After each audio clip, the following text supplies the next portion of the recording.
Hello, it's Abbott Austin for our 7th class in the spirituality course that I'm giving here on YouTube. So this is class number 7, and the last 3 classes we talked about faith, the theological virtue of faith, which is so foundational, as I've said in those videos.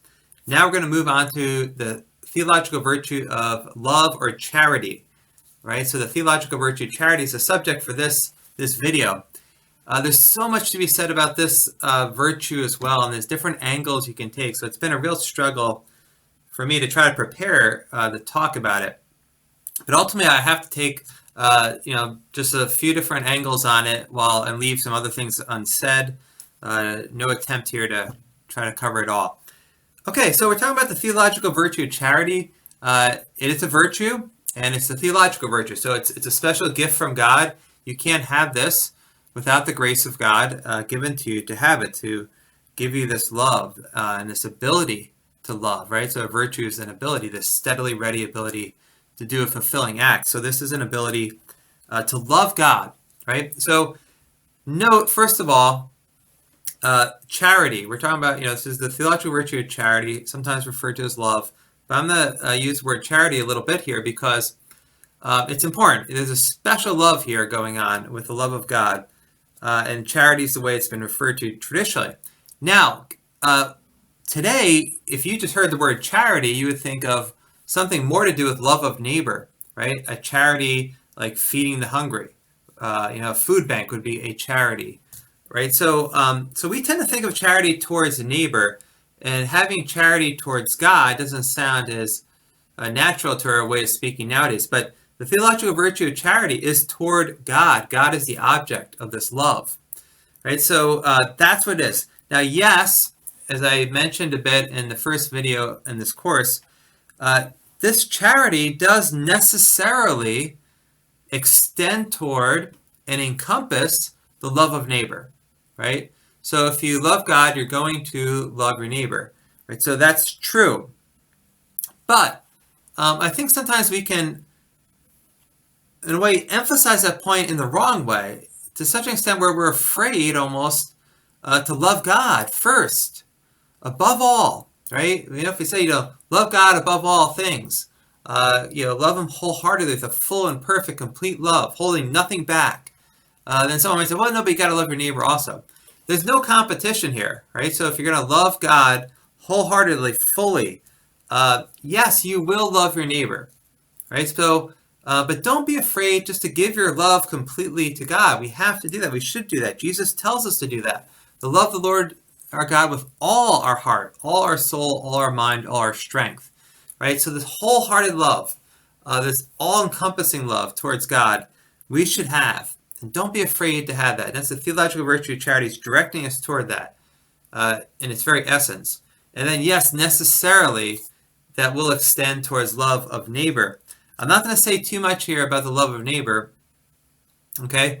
I want to focus on this. I think we often neglect this special love directed to God. Okay, now it is true though, and I've not denied it, and I've said it before, right? And so don't misunderstand me.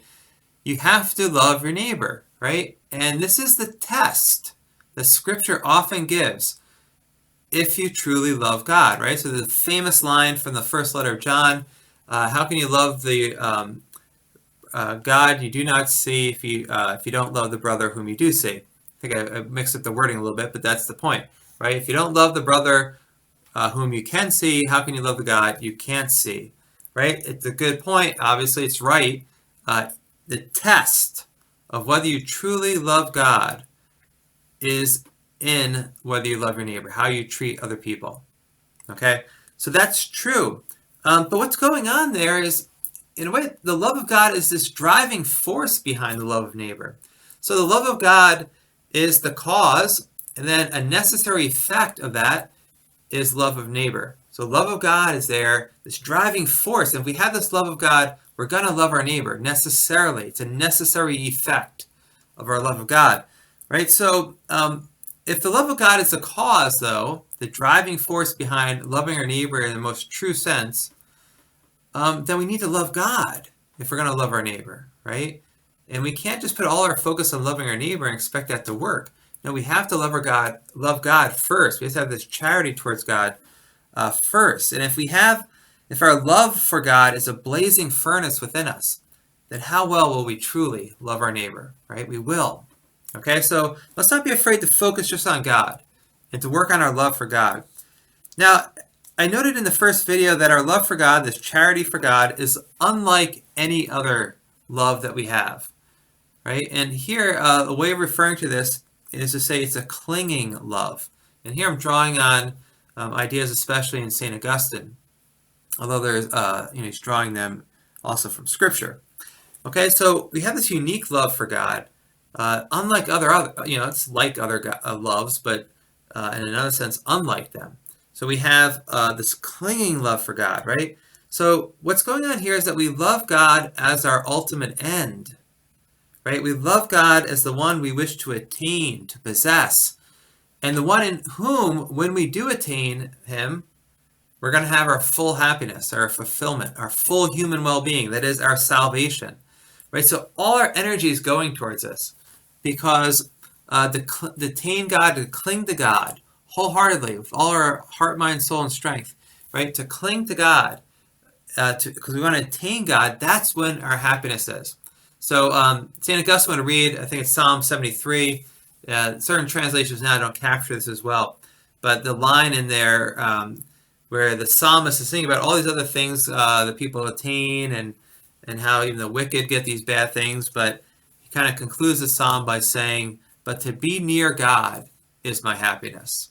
Okay, and then in the Latin that Augustine was reading, it's to cling to God, to adhere to God. That is my true happiness, right? So our true fulfillment, our salvation is in that, when we're able to cling fully to God. So even now we're clinging, we're striving, and then holding on to God. So we want this clinging love for God. That's what we're talking about. To love God as our ultimate end. No other thing or person can be loved in that way. As I might have alluded to, I think, in the first video, there is a sense in which, in our love for other people, there's a certain clinging to them. There's a union, a bond, right? And this is especially true in marriage, right? In marriage, the marital love involves a clinging, okay? But it's not absolute in the way it is with God, right? So I'm not going to go into this very much as a whole in my spirituality of sexuality and marriage that goes with this. But there is a clinging love, a special clinging love, right? A man will leave his mother and father and cling to his wife, right? There's a special bond between them, and this beautiful, loving, clinging love between husband and wife. Okay, but it's not absolute, and with God it is absolute. There's no holding back here. We love God wholeheartedly, all our heart, mind, soul, and strength. Okay, so with marriage, again, I won't go into it too much, but it's an icon, right? It's an image of that absolute clinging love we have for God, or are to have for God, and should have for God. Okay, so it's meant to be an image, in a way, a reminder that stirs up the soul to that ultimate end of God. So having this clinging love in marriage is having, in your very experience of life, an image, an icon of what we're striving for with God. But still, it's not absolute in the way it is with God. Okay, so this unique clinging love for God, this is the charity for God that we have, and we've been given the gift of, the theological virtue. So we want to cultivate it and build it up, work with God's grace so it becomes stronger and stronger. This love for God as our end, so that we cling in this clinging love for God. Okay, now the way I want to approach this is as follows. It's a little philosophy here, but it's really a beautiful insight. I think it comes from Aristotle. I didn't have a chance to verify that. I got it from a professor who, if I recall correctly, was talking, saying this is something that Aristotle notes. Okay, and it's this. There's a certain dynamic, or if you will, a circle, in the actions of knowing and loving. Okay, so what does that mean? Well, it means this, that when you know something, you're taking it into yourself.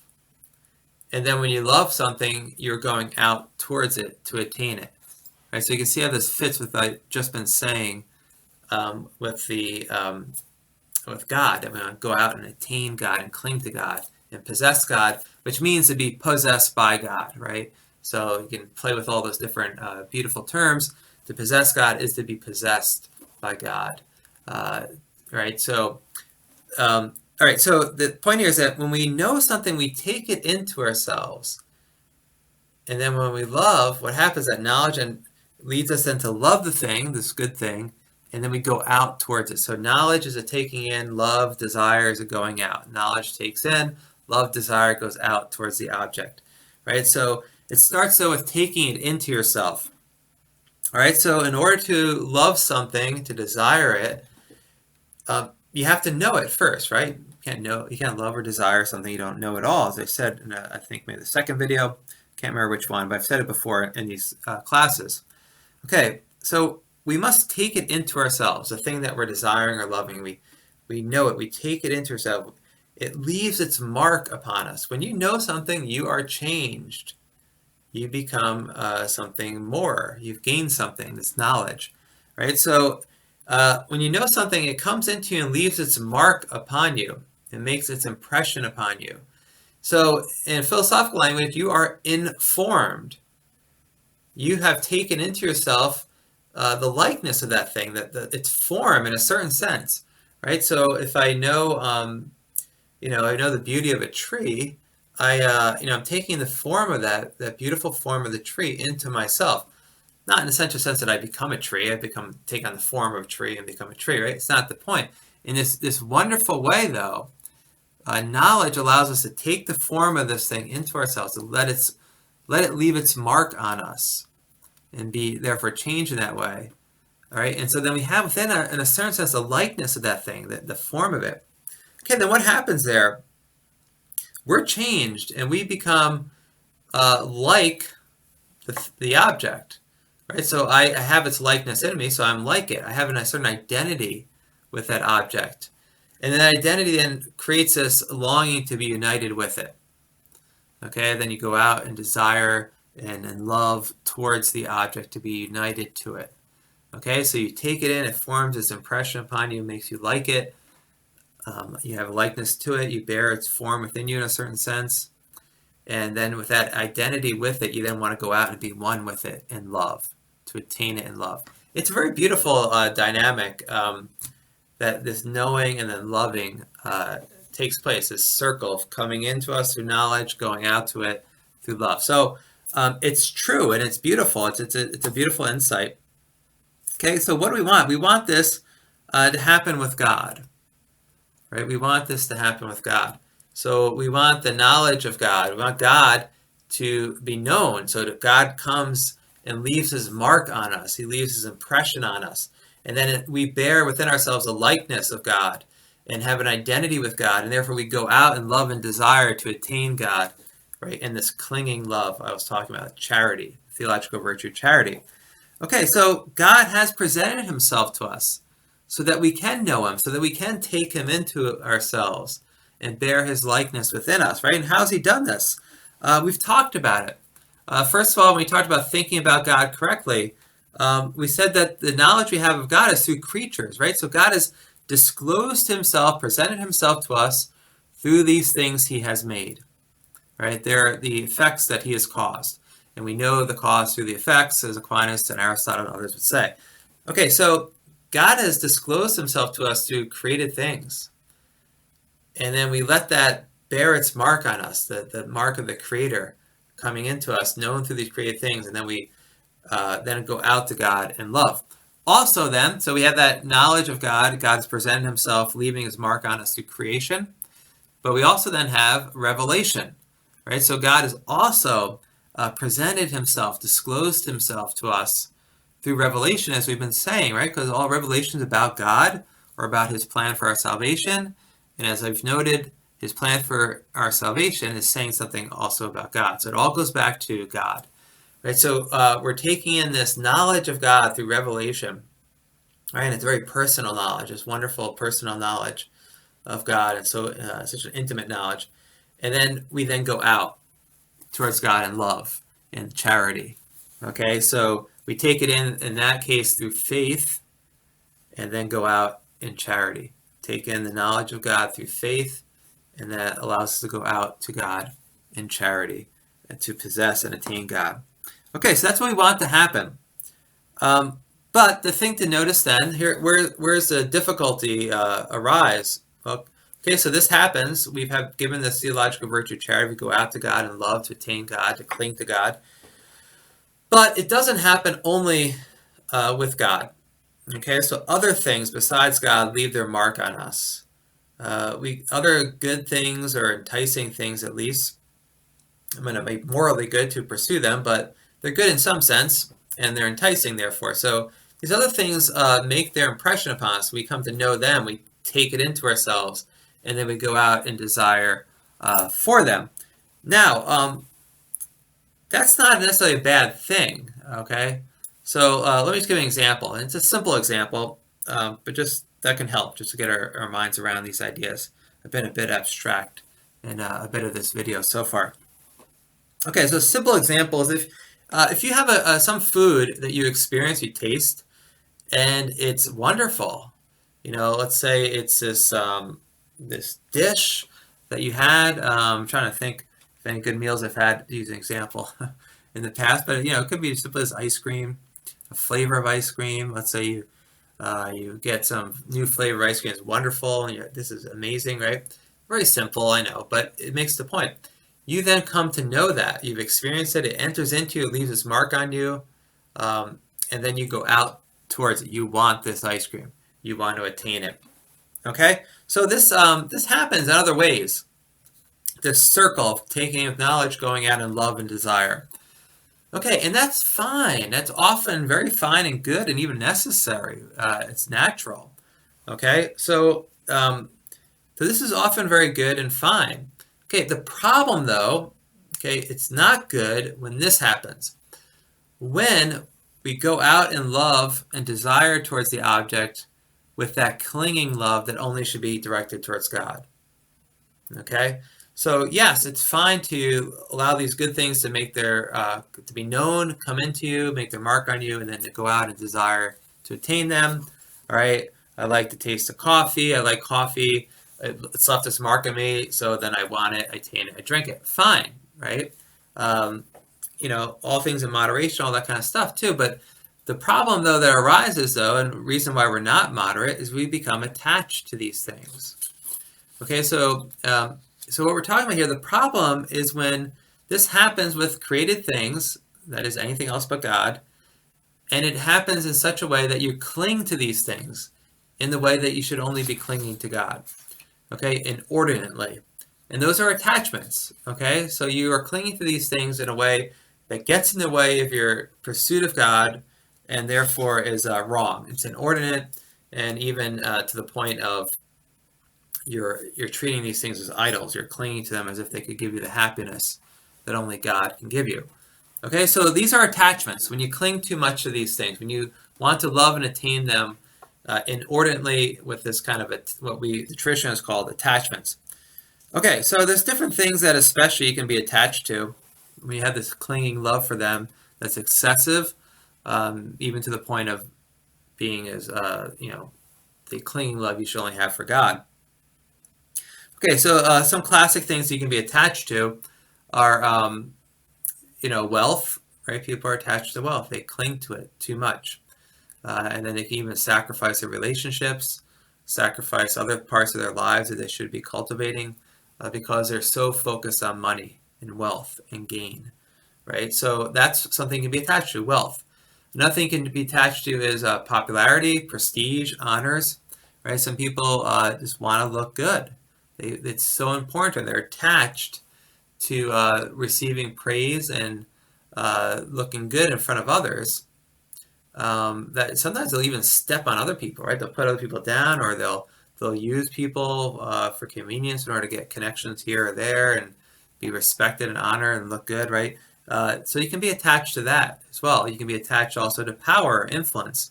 You might think of a politician who at one point had the right principles about something, but he's seeing that he's not going to get elected again if he doesn't change and fit better with the time. So he wants to maintain his power, his influence as a politician, and then he justifies then giving up certain principles he shouldn't have.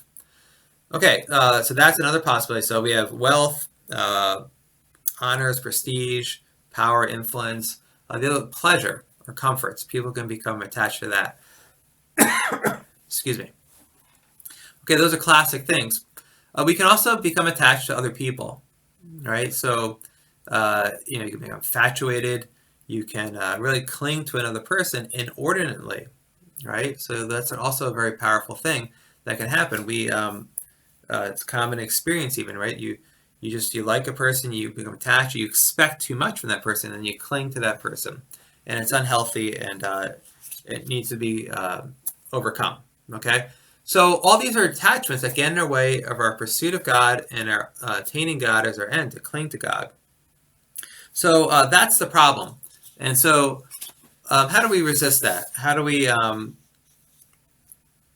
make sure that this doesn't happen, or not let it happen?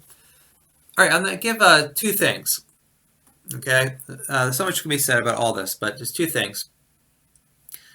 First of all, notice that you're not going to go out and love and desire to attain an object unless you first know it, unless it first comes into you through this knowledge and forms you in this way. Okay, so the first thing to know is that we're not completely passive in terms of what we take in through knowledge.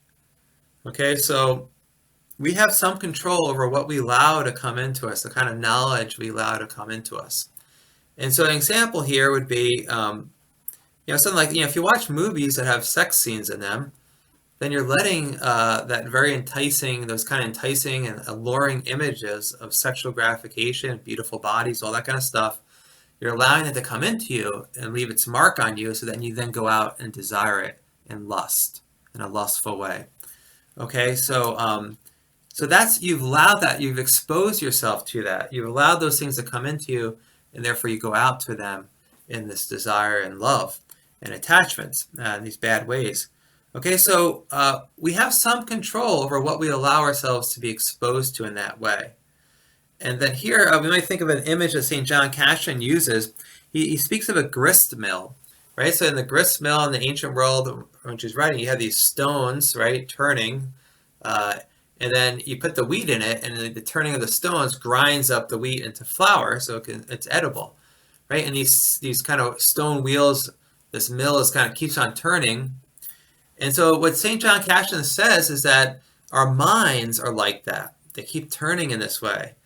And then what are we going to put into it? Are we going to put good wheat in it, so it grinds it into good flour, right? Or do we put bad plants in it that aren't edible, that aren't good for us, right? So chaff and stuff like that, right? So what do we put into the spinning wheels, the grinding stones of our mind, right? What do we put in there? We should put good things. So we have to be mindful of what we watch on TV or programs, or what we see, the company we keep, the conversations we have, the books we read, all that kind of stuff, right? So if you want to put good wheat in there, and then allow that to lead to this good circle of taking in and going out towards the right things, having good desires, spiritual desires. These are desires that support our clinging love for God. If you want that, then put good things in your head. Feed your soul with good things, right? So read good spiritual books, literature. Read the Bible. Appreciate nature and the beauty it tells us of God. Keep good company, right? Pray, spend time with God, right? So all these things are ways of putting good stuff in our minds. Okay, now it is true though that we can't completely control what enters into us in this knowledge, this taking in. So, I use the example of a movie in which there's sex scenes, and therefore you're arousing this desire. Okay, well, let's say honestly you're watching a movie, you honestly didn't know it was going to have a scene that was going to stir up some lust. Okay, it's possible. Or you're driving your car on the highway, and there's these billboards, and on the billboard there's this beautiful woman scantily clad, or some other sexually provocative thing, which we know happens, and that then becomes something you really couldn't avoid, and then you take it in, and then you go out and desire for that. Okay, so understood, you can't completely control what you're exposed to, and therefore what's going to have its effect on you and lead to desires for it. Okay, so there's going to be times where you just have to resist. You have within you bad thoughts, this kind of, you've taken into yourself certain images or knowledge, experiences, and then they lead you to go out towards the wrong things, to have bad desires. Okay, so that's going to happen. There's going to be temptations in that way, and you have to resist them. Okay, and so here, remember, to resist them, you're going to need God's help. You're drawing upon the strength that comes from God. Okay, it doesn't mean that God's going to do it all for you in a sense of like you're just completely sit back. No, the strength that comes from God is going to be alive in you so that you're strong. It's a spiritual battle. You're going to have to be courageous. You need fortitude. It's going to take effort, right? Not simply from yourself, but rather from God. But when God's grace works in you, don't think it's going to mean you don't have to take an effort and be courageous and brave in fighting these temptations, okay? You will. It's God's strength within you. So that's what's going to require. And then also, when we're in these temptations and we're fighting these attachments we have towards things, our reasoning helps. Okay, so we want to reason about it. So let's look at some examples here. Suppose it's lust again, right? So you have a lustful desire. You're drawn to give in to lust. So you can reason as follows. When a person has lust, what's happening is often it's promising like this really deep joy. Like just give in to the lust, you'll be really happy and joyful. Okay, but then you reason about it. Is that really the experience? You get this intense pleasure, but it leaves you empty, not with a deep joy, but empty, discouraged often, and things like that. So if you reason about it, you start saying, no, this is a false promise. This temptation and this attachment I have, which keeps tempting me, it's a false promise. And then also, what brings the real joy? The real joy comes from God, loving God, and having that union with God, to be so in love with God, you go outside yourself and enter into the life of God. That's where true joy comes from. So doing God's will is what brings you into that and resisting these temptations. Another temptation and attachment a person can have is to anger, right? Here it's kind of you're attached to your own way, getting your own way. And so, with that attachment, you're in a way attached to anger. So you're tempted by anger, and the promise is, or what's anger or giving into the anger seems to promise, is that if you do that, you'll be satisfied, things will be made right. But then think about it. Again, use your reasoning. When you act according to anger, does that make things right? So often, when we act according to anger, it makes things worse, right? And then when we're angry, we don't think straight. We often are over sensitive. We think someone's done something more wrong than they have, or the person didn't even do anything wrong, but we've gotten so angry we think they have, right? That's not the way to do it. And then we think about God, and we think about how how merciful and patient God is. He could be angry with us. In some ways, he is, when we do bad things that harm ourselves. Okay, but he's so merciful and patient. And so, who are we to be angry and so angry, right? And so, if we can not give in to this anger, it's actually bring us closer to our merciful God, in whom we find our true happiness and fulfillment, right? So that's what should draw you. So these kind of reasoning processes can help you to resist and to weaken the force. At first, sometimes you're so in the temptation, the reasoning is hard to help in that way, but you keep at it, keep reasoning, keep thinking, because these are true thoughts, and the truth will set you free, right? So you got to think about it, though, in order to build up that resistance. Now, as a closing thought, return to something I said before, that when we take in some good thing, we come to know it, we bear within it this likeness so that we identify with it. So we come to identify with the thing. So, and that then leads us to go out towards it and want to have union with it and attainment of it.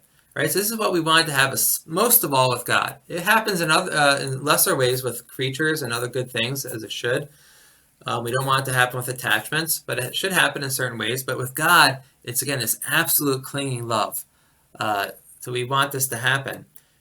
Right? So, but notice you take it into yourself, you have a certain identity with it. So what you're experiencing is an agreeableness between yourself and the loved object, or the desired object. You experience an agreeableness, so to speak. It's a little awkward to say, but I want you to meditate on this.